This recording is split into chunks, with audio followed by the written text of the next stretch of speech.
وہ نہ ہوتا وہ تم نہیں بنتے, اس نے اپنے ارادے سے تمہیں بنایا, تم اتفاق سے نہیں بنے ہو.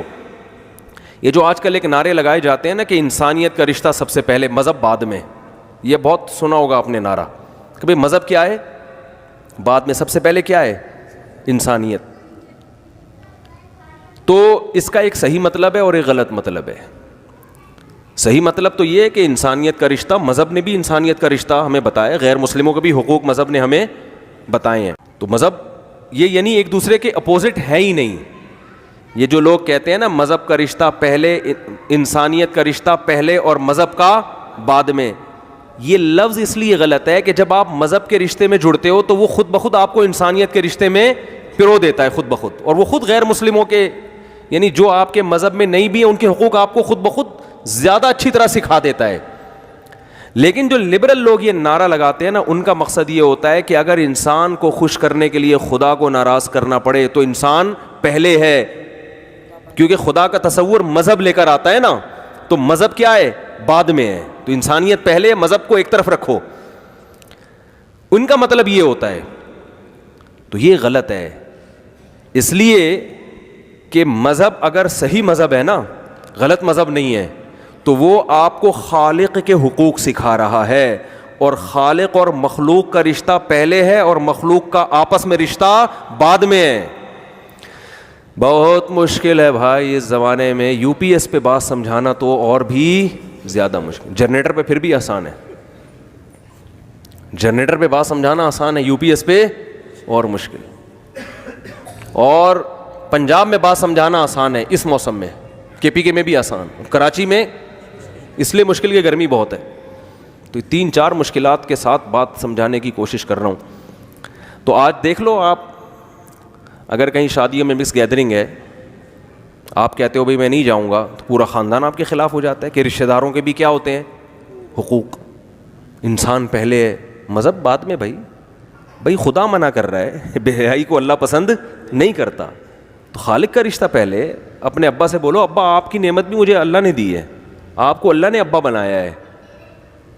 ماں سے بولو آپ کو اللہ نے اماں بنایا ہے, اگر اللہ آپ کو اولاد نہ دیتا تو آپ کو میری ماں بننے کا شرف حاصل نہ ہوتا, تو اللہ پہلے ہے. یہ بالکل کامن سینس کی بات ہے.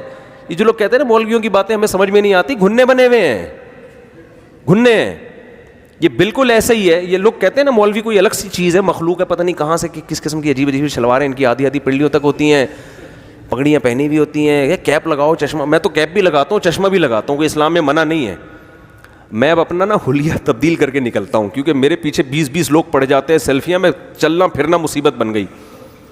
اب میں کیا کرتا ہوں بھائی, ذرا کیپ شیپ لگائی, کالا چشمہ لگا کے ڈرائیو کر رہا ہوں گاڑی. تو ایک دن میں نے وہ ہٹا دیا. میں نے کہا اس طرح یہ تو ہے کہ پکڑے نہیں جائیں گے, حلیہ چینج ہو گیا, لیکن اگر پکڑے گئے تو پھر وہ 10 لوگ اتنی ٹینشن نہیں دے دیتے نا جس نے پہچانا. وہ کہے گا ان مولوی کو دیکھو, پتہ نہیں فلم دیکھنے جا رہے ہیں کیا کر رہے ہیں. یہ وہ کیپ لگائی ہوئی ہے, چشمہ لگایا ہوا ہے, کار بہترین سی ڈرائیو کر کے جا رہے ہیں, یہ پتہ نہیں کوئی فلم دیکھنے جا رہے ہیں. تو میں نے کہا یار اس میں چانس کم ہے پہچانے جانے کا, لیکن جس نے پہچان لیا وہ چھوڑے گا نہیں, وہ فوراً تصویر ڈال دے گا, یہ دیکھو ان کو دیکھو مولوی صاحب, کسی حال میں چین.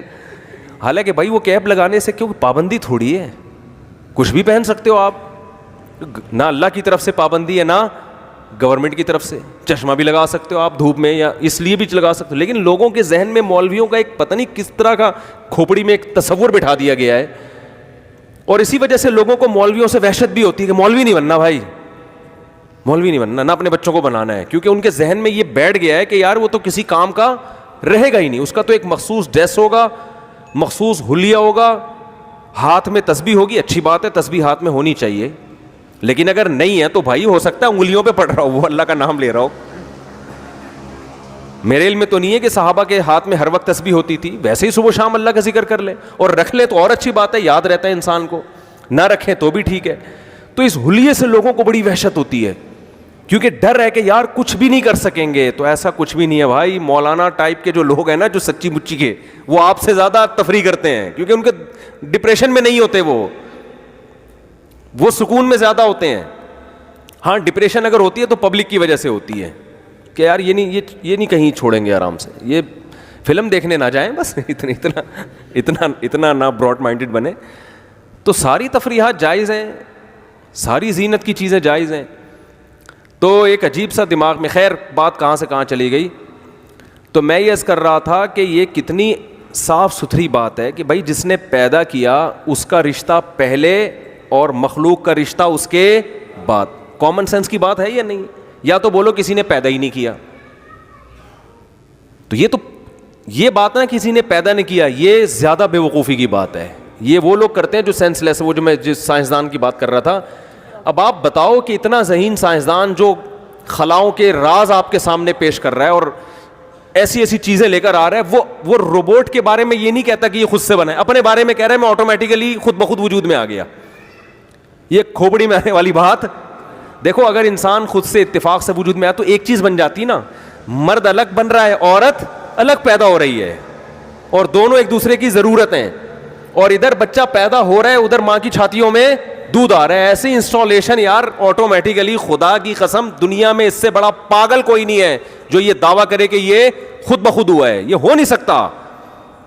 کیسا نظام جڑا ہوا ہے نا, بہترین ترتیب سے چل رہی ہے زندگی.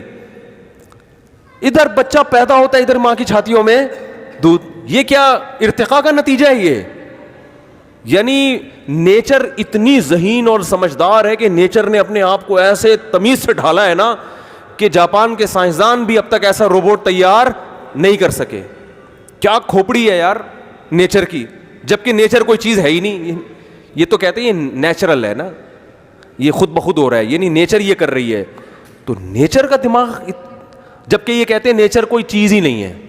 چیز ہی نہیں ہے تو کھوپڑی کہاں سے آئی, اس کے بعد دماغ کہاں سے آیا, اتنی سمجھدار کہاں سے ہو گئی. اس کا مطلب نیچر کسی نے بنائی ہے, ایک ترتیب پہ بنا کے اس نے اس نیچر پہ, نیچر کا بنانے والا کوئی ہے. نیچر خود بخود یہ کام نہیں کر سکتی. لوگ کہتے ہیں نا یہ نیچرل ہے, مرغی 21 دن انڈوں پہ بیٹھتی ہے, اس سے چوزے نکلتے ہیں. گورا کیا کہتا ہے یہ کیا ہے؟ نیچرل. بھائی یہ تو نیچرل پروسیس ہے, مرغی بیٹھے گی, کڑک ہو جائے گی. ابے یہ کہاں سے مرغی کے نیچر نے مرغی کو سکھا دیا کہ تو نے پہلے انڈے دینے, پھر 1-1.5 مہینے بعد تیرا کھوپڑی گھومے گی, تجھے اعتکاف کا شوق پیدا ہو جائے گا. حالانکہ نہ رمضان آیا نہ شوال آیا. ہم اگر اعتکاف پہ آتے ہیں تو مولوی صاحبان نے اعلان کیا ہوتا ہے بھائی رمضان کا آخری عشرہ ایک جگہ کڑک ہو کے بیٹھ جاؤ. کڑک کہتے ہیں نا اس کو جو مرغی انڈوں پہ بیٹھتی, مختلف زبانوں میں مختلف کہا جاتا ہے, یہاں کراچی میں کڑک کہا جاتا ہے. مرغی کو اتنی سینس ہے کہ یار انڈے دینے کے بعد پھر اس پہ ایک خاص کیفیات آئیں گی, بس وہ کہیں حجرہ تلاش کرے گی, کہیں چھپڑ میں مجھے بٹھا دو, اللہ کا واسطہ مجھے کہیں بٹھا دو, اس کے نیچے انڈے رکھ دو, خوشی سے پاگل ہو جائے گی وہ. 21 دن تک ان انڈوں کے اوپر 24 گھنٹے بیٹھتی ہے, پھر ان انڈوں کو گھماتی بھی ہے چونچ سے کہ بھائی یہاں سے اس کی سکائی ہو گئی, اب تھوڑا سا. او بھائی اس کو کون سکھا رہا ہے, کون سے انسٹیٹیوٹ میں اس نے ٹریننگ لی ہے؟ گورا کہہ دیتا ہے نیچر. تو نیچر کے پاس اتنی کھوپڑی ہے کہ اس نے مرغی کو یہ سب کچھ سکھایا. پھر جو اس سے چوزے نکلتے ہیں, کیسے ان سے محبت کرتی ہے, کیسے ان کو پروں میں ہو بھائی, اس کے بعد اس کی ٹون ہی چینج ہو جاتی ہے مرغی کی. میں نے تو مرغیاں بہت پالی ہے نا. ایک مرغی میں اپنے گھر میں لے کر آیا تھا, وہ بیچاری ذرا کمزور سی تھی, تو پرانی مرغیوں نے اس کی ایسی کی واٹ لگانا شروع کر دی. واٹ اس لیے میں ابھی کے پی گیا, ایک پٹھان بھائی مجھ سے ملے, کہہ رہے ہیں یار مفتی صاحب آپ نے تو فلاں کی واٹ لگا دی. دیکھو اردو ایکسپورٹ ہو رہی ہے یہاں سے, ٹھیک ہے نا. اردو زبان الحمدللہ, اردو کے وہ الفاظ جو خاص کراچی کے ہیں وہ کافی دنیا میں پھیل رہے ہیں. تو جو کمزور سی مرغی لے کر آیا نا میں, تو وہ پرانی مرغیوں میں جیلسی بہت ہوتی ہے, وہ نئی مرغی کو برداشت نہیں, اس کی مار کے ایسی کی تیسی کر دی. میں نے اس بیچاری کو کہیں, میں نے کہا اس کے لیے پارٹیشن کرو ورنہ یہ انا للہ ہو جائے گا اس کا. اس کو پارٹیشن کر کے ہم نے الگ کر دیا. وہ تھوڑے دنوں میں وہی نیچر نے اس کو سکھایا کہ اب کڑک ہو کے بیٹھ جاؤ. انڈے منڈے رکھ دیے ہم نے اس کے نیچے, 12-13 انڈے تھے, وہ جناب ان کو سیتی رہی ہے, اور 21 دن کے بعد سارے چوزے نکل آئے. اب تو اس کی ٹون کیا ہو گئی, پہلے یہ آگے ہوتی تھی وہ مرغیاں پیچھے, اب وہ 8-10 مرغیاں آگے اور یہ ان کے پیچھے.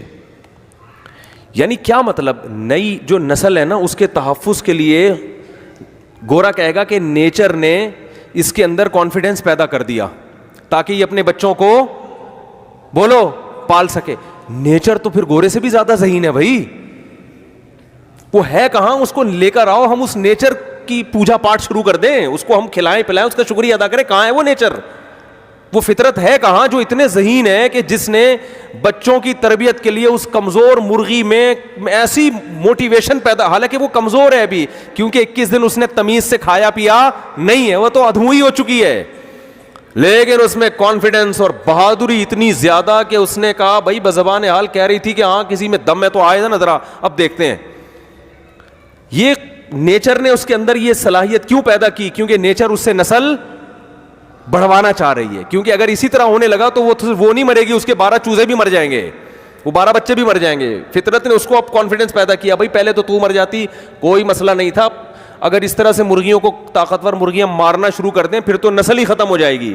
فطرت نے اس میں کانفیڈنس پیدا کیا اور بہت سارے میسج انسانوں کو بھی دیے کہ عورت کے لیے بچے جتنا زیادہ اس میں کانفیڈنس پیدا کرتے ہیں نا, کمزور عورت کو جتنا سپورٹ کرتے ہیں ماں کو, اتنا شوہر اور اتنا کوئی اور نہیں کرتا. اور اسی بچے پیدا کرنے سے فیملی پلاننگ والے کیا کر رہے ہیں, عورت کو روک رہے ہیں, کیونکہ ان میں تقوی نہیں ہے نا, تو ان کی نیچر بھی ان کو غلط گائیڈ کر رہی ہے. میں نے بتایا نا کہ قرآن کہہ رہا ہے اگر تقوی نہیں ہوگا تو تمہیں گائیڈنس کیسی ملے گی, غلط. تو چونکہ ان میں تقوی نہیں ہے نا, تو یہ بھی عورت کو کہنے 2 بچے اچھے, اس کا مطلب عورت کا فیوچر آپ کیا کر رہے ہو, برباد. نہ اس کے پاس بیٹے ہوں گے نہ بیٹیاں ہوں گی, اور ہمیشہ تھوڑی ایسی جوان رہے گی وہ. میں نے اس مرغی کو دیکھ کے کہا, میں نے کہا یار دیکھو اس کے بچے ہوئے ہیں, ایسا کانفیڈنس. اس نے کہا بھائی میرے 12 بچے ہیں بھائی, ان میں 6 نر ہیں 6 مادہ ہیں, داماد بھی ملیں گے اور بہویں بھی ملیں گی مجھے. ایسی کی تیسی, اب کوئی آئے تو صحیح دیکھتی ہوں. ان سے محبت اور ان کی حفاظت کے جذبے نے اس میں آگ بھر دی, آگ بھر دی. وہ جیسے وہ ایک قصہ ہے نا کہ 2 چڑیائیں جو ہے نا وہ ہوا میں اڑتی بھی جا رہی تھیں. ایک چھوٹی چڑیا تھی ایک بڑی چڑیا, تو جیٹ طیارہ گزرا قریب سے, تو اس سے ان کے پر چڑیاؤں کے جو ہے نا وہ اکھڑ گئے. وہ تو اس کی تو اسپیڈ ہوتی ہے اور وہ آواز بڑا رنگ کر کے گیا. تو چھوٹی چڑیا بڑی چڑیا سے پوچھتی ہے, اس کی امی ہوگی, امی یہ بھی چڑیا ہی ہے اتنی بڑی, اس کی اسپیڈ اتنی تیز اور آواز, اور ہٹو بچوں یوں گئی, ہمیں ہلا دیا اس نے, تو اس میں اور ہم میں کیا فرق ہے, یعنی ہم اتنی اسپیڈ سے کیوں نہیں اڑ سکتے. نہیں آ رہی سمجھ میں, ہمارے اندر ایسی اسپیڈ کیوں نہیں ہے. تو بڑی چڑیا نے کہا کہ بیٹا کوئی فرق نہیں ہے, بس فرق صرف اتنا ہے کہ اس کی دم میں آگ لگی ہوئی ہے, ہماری دم میں آگ نہیں لگی. یہ مثال دیتے ہیں ٹائم لینڈر والے, بڑی خاندانی مثال ہے. اس کی دم میں آگ لگی ہوئی ہے, ہماری دم میں آگ نہیں لگی. کاپی رائٹ کا مسئلہ ہو جائے گا نا, اس لیے میں بتا رہا ہوں کہ ان کی مثال ہے یہ. اس کی دم میں آگ لگی ہے, تو ماں کے جب بچے پیدا ہوتے ہیں نا تو ماں کی دم میں آگ لگ جاتی ہے. مرغی کے جب چوزے ہوتے ہیں تو اس کی دم میں آگ, پھر اس کی اسپیڈ وہی ہوتی ہے جو جیٹ تھی. اب کوئی آ کے دکھائے, یہ نیچر ہے, نیچر کا آلٹرنیٹ نہیں ہوتا. عورت کو بچوں سے جو سکون ملتا ہے نا, اس کو جو ایک احساس پیدا ہوتا ہے کہ میں مضبوط ہوں, یہ کسی اور چیز سے مل ہی نہیں سکتا. اس کا علاج سائنسدانوں کے پاس نہیں ہے, نہ نفسیاتی ڈاکٹروں کے پاس ہے. نفسیاتی ڈاکٹر ٹیبلٹ دے دے کے اور کاؤنسلنگ کر کر کے الٹی سیدھی چیزیں کرتے رہیں گے, وہ اپنے حساب سے کر رہے ہیں. یہ اصل حل نہیں ہے اس کا, نیچر سے تھوڑی کوئی لڑ سکتا ہے بھائی. تو میں یہ کہہ رہا تھا وہ اتنا